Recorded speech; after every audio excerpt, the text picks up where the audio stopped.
పెన్నా నదిలో చిక్కుకున్న ముగ్గురు భక్తులను సహాయక సిబ్బంది రక్షించారు. వైఎస్ఆర్ కడప జిల్లా ప్రొద్దుటూరు రాజరాజేశ్వరి అపార్ట్మెంట్ కు చెందిన గోవర్ధన్ రెడ్డి, రామలక్ష్మమ్మ, ఓబులమ్మ పౌర్ణమి సందర్భంగా కన్యతీర్థంలో నిద్ర చేసి ఉదయం సున్నపురాళ్ల పల్లె మీదుగా ప్రొద్దుటూరుకు కారులో బయలుదేరారు.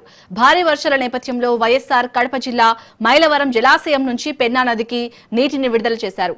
నీటి ప్రవాహం ఉధృతంగా ఉండటంతో జమ్మలమడుగు మండలం దానములపాడు సున్నపురాళ్లపల్లె మధ్య పెన్నా నదిపై వేసిన రోడ్డు కొట్టుకుపోయింది. దీంతో కారులో ప్రయాణిస్తున్న ముగ్గురు నది మధ్యలో చిక్కుకుపోయారు. విషయం తెలుసుకున్న జమ్మలమడుగు టీడీపీ ఇన్ఛార్జ్ భూపేష్ రెడ్డి అగ్నిమాపక సిబ్బందికి సమాచారం అందించారు. సిబ్బంది అక్కడికి చేరుకుని నదిలో చిక్కుకున్న ముగ్గురుని రక్షించారు.